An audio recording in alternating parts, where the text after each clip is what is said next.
my question to all of you is, because initiative is very good, मैं सिर्फ इतना जानना चाहता हूं कि पहले आपने पॉलिसी में रिफॉर्म लाया या टेक्नोलॉजी पहले लाया? बिकॉज अगर हम टेक्नोलॉजी पहले लाते हैं तो जो लेजिस्लेटिव है वो हमें रोक देता है. लेजिस्लेशन में हमें कई बार रुकना पड़ता है, जैसे कि सर ने कहा, हमें मतलब सीआरपीसी भी देखना पड़ता, आईपीसी भी देखना पड़ता और माइनिंग एक्ट भी देखना पड़ता जब हम इसको एक्टिवली करते हैं. और कोर्ट ऑफ लॉ में हमेशा ही जो है वो लेजिस्लेचर को ज्यादा इंपॉर्टेंस दी जाती है then that of a technology. Regarding the policy first or technology second, there is one saying that लोहे का स्वाद आप कुम्हार से मत पूछो, लोहार से मत पूछो जो पीटता है, घोड़े से पूछो जिसके मुंह में वो लगाम बना के बेचता है.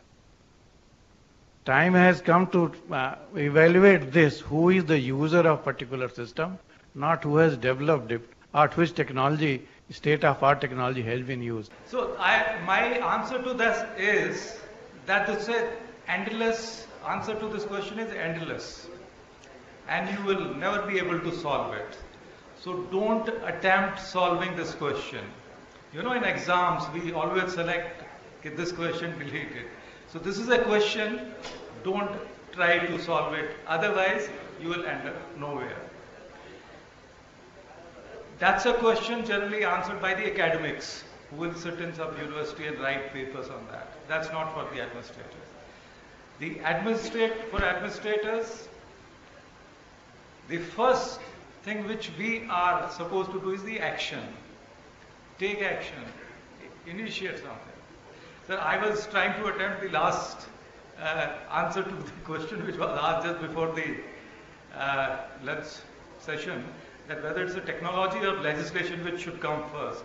I'm saying that is a difficult question, and in exams we leave some of the questions, so don't attempt this question, because there is no right answer to this. You have to start doing something. If technology is there, you have something in before you start it. And when you will start it, you will find that you need to make some changes. Maybe legislation, maybe process re-engineering, do that. Sometimes we issue notification, legal notification, but there is nothing on the ground to implement that. So both these things you have to balance. And the first priority is start something, do something. Don't keep doing research. In government, we are generally, they say that paralysis by analysis. So we keep analyzing a lot of things, and for public, they don't wait for that. So do whatever you want to do, see what is feasible in the given circumstances, in the given time, and start. So that's my answer to the last question.